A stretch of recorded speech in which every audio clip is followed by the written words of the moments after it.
Degree বা আপনার চাকরির ক্ষেত্রে কোনো দক্ষতা বা ইংলিশ প্রফিসিয়েন্সি ইভেন তো কোনো ব্যাংক স্টেটমেন্টের প্রয়োজন পড়ছে না। তারপরও আমাকে ৫ থেকে ৭ লাখ টাকা খরচ করতে হবে।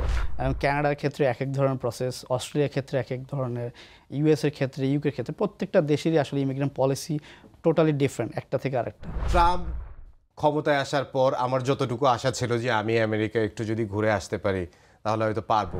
ইউএসের এনাফ লোক দরকার, যেহেতু সে ইলিগেল লোকদেরকে ওখান থেকে বের করবে।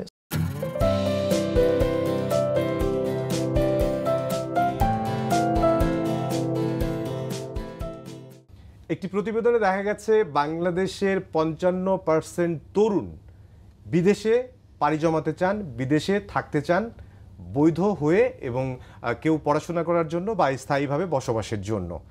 তো এই বিষয়ে আমরা আলোচনা করব আসলে বিদেশে বৈধ ইমিগ্রেন্ট হিসেবে যেতে গেলে আসলে কি কি করা দরকার এবং কোন কোন প্রসেসে আপনি যেতে পারবেন সে বিষয়গুলো নিয়ে আমরা আলোচনা করব। সে বিষয়ে আলোচনার জন্য আমাদের সঙ্গে উপস্থিত আছেন এডু অ্যাব্রোডের এমডি জহিরুদ্দিন।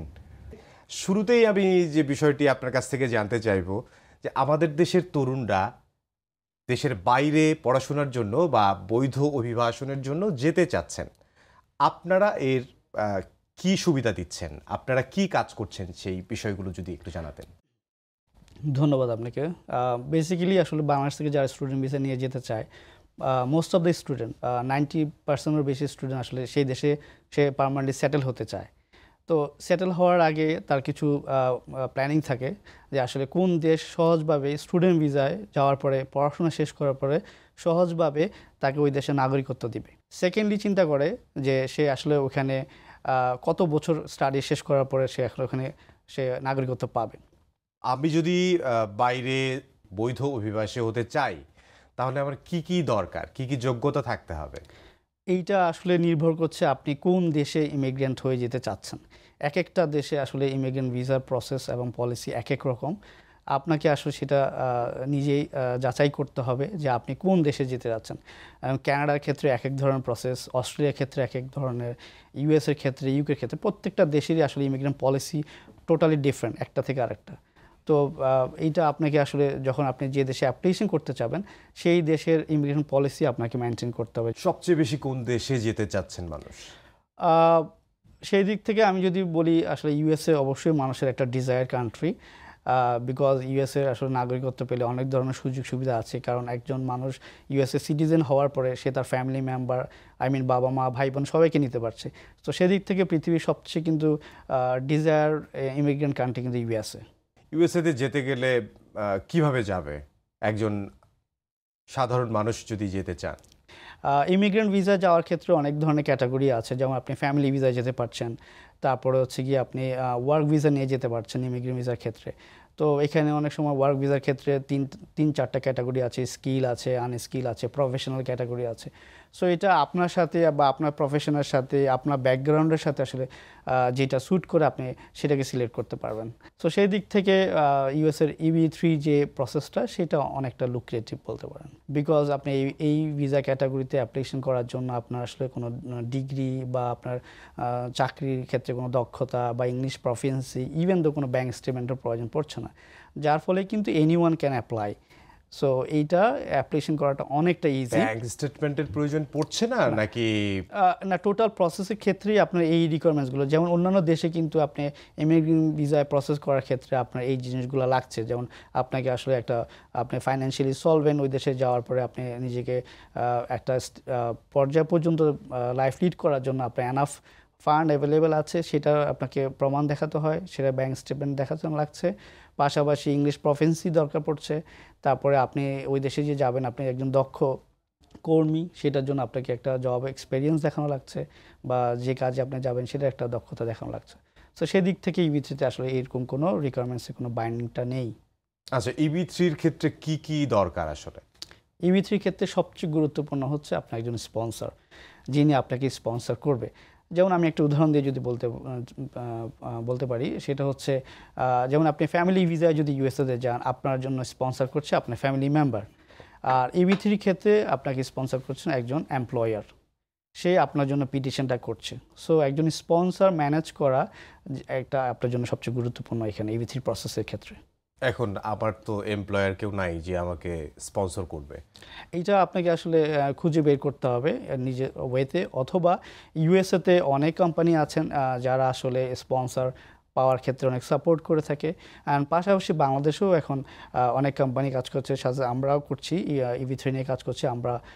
যারা অ্যাপ্লিকেন্ট আগ্রহী আছে তাদের ক্ষেত্রে তাদেরকে জব পাওয়ার ক্ষেত্রে আমরা সহযোগিতা করে থাকি। স্পন্সর মানে জব পাওয়ার বলতে স্পন্সর ম্যানেজ করার ক্ষেত্রে আমরা সহযোগিতা করে থাকি।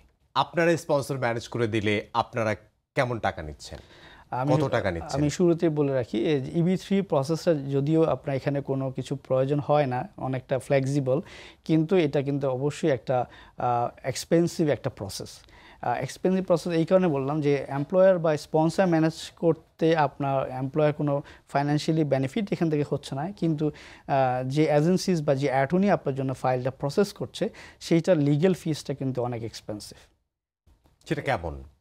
এইটা আসলে ডিপেন্ড করছে অ্যাটর্নির উপরে, বিকজ একজন অ্যাটর্নির লিগ্যাল ফিস কিন্তু কখনোই জাস্টিফাই করা যায় না।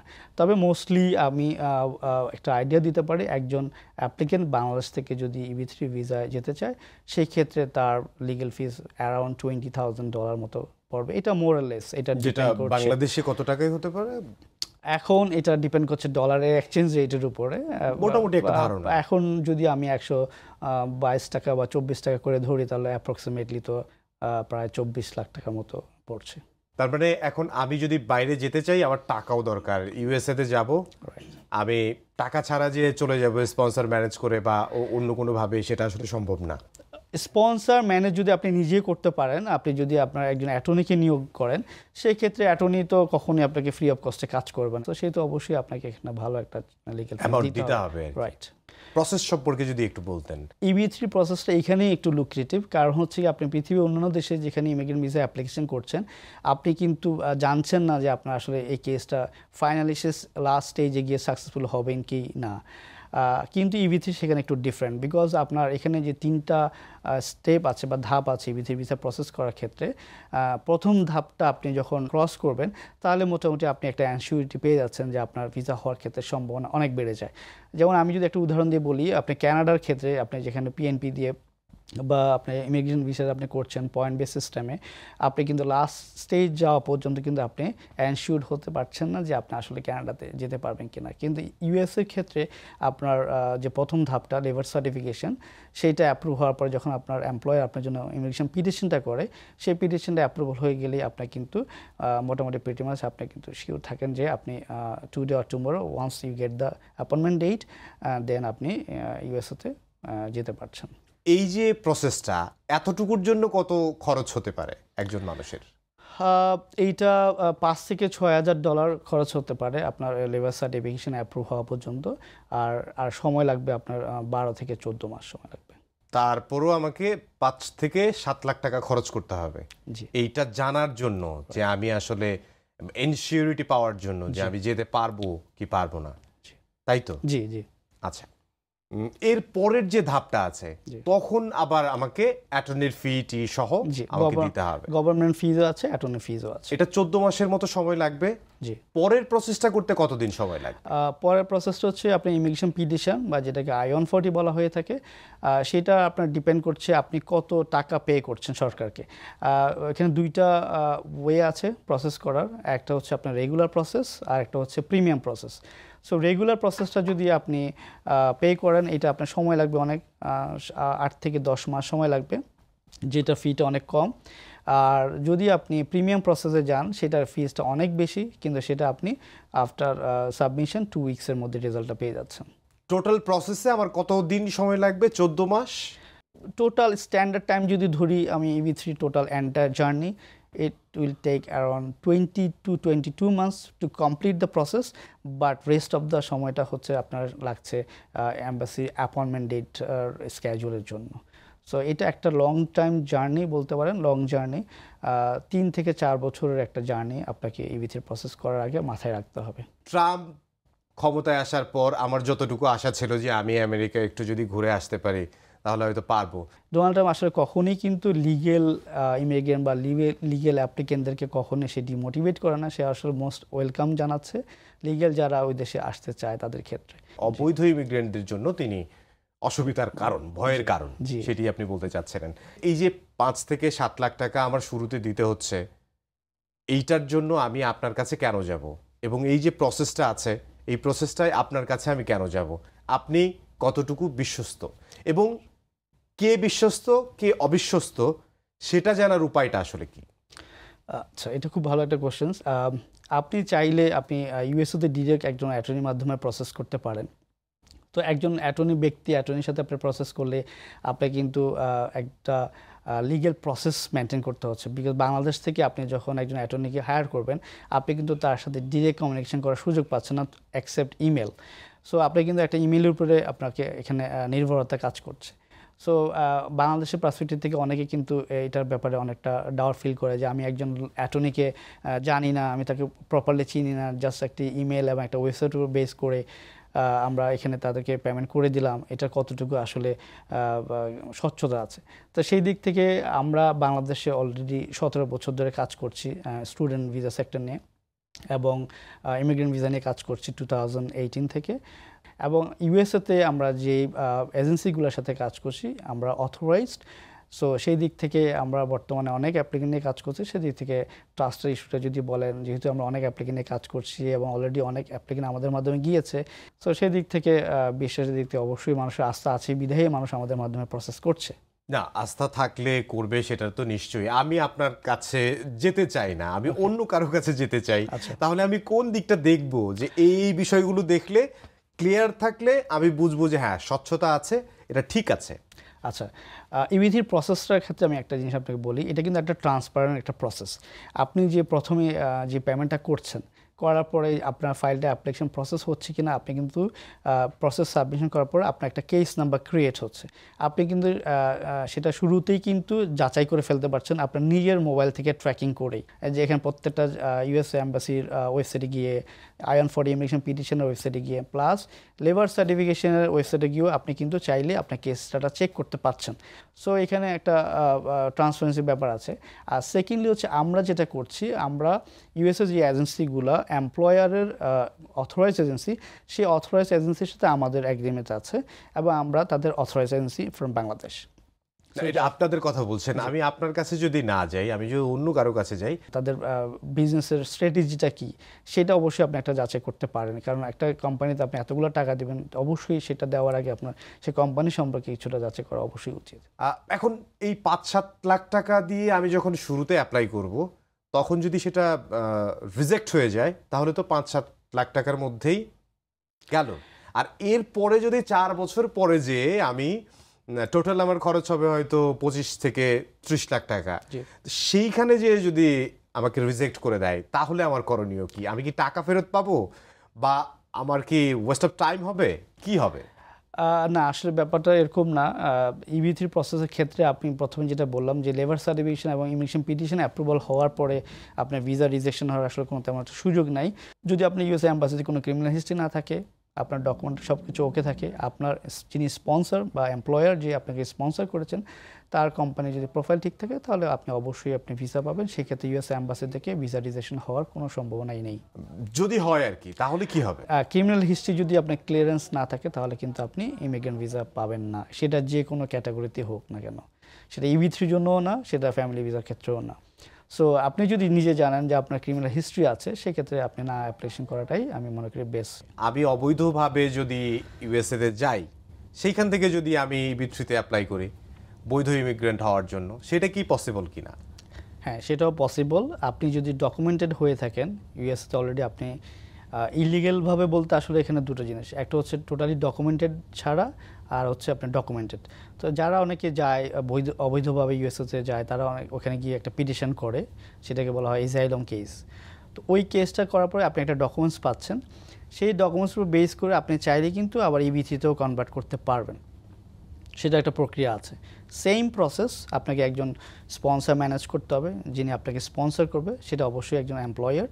সো সেখানে সেম আপনার লেবার সার্টিফিকেশনের ফাইলটা অ্যাপ্লিকেশন প্রসেস হবে, এলসি অ্যাপ্রুভ হবে, ইমিগ্রেশন পিটিশনে I-140 আপনি অ্যাপ্লাই করবেন, দেন হচ্ছে লাস্ট স্টেজে গিয়ে আপনি তখন অ্যাডজাস্টমেন্ট অফ স্ট্যাটাসটা হবে। যেহেতু আপনি এখন অলরেডি একটা স্ট্যাটাস ওখানে আছেন রিফিউজি হিসেবে, তখন আপনি ওখানে আপনি ওই কেসটাকে কনভার্ট করে আপনি তখন EB3 ক্যাটাগরিতে আসবেন।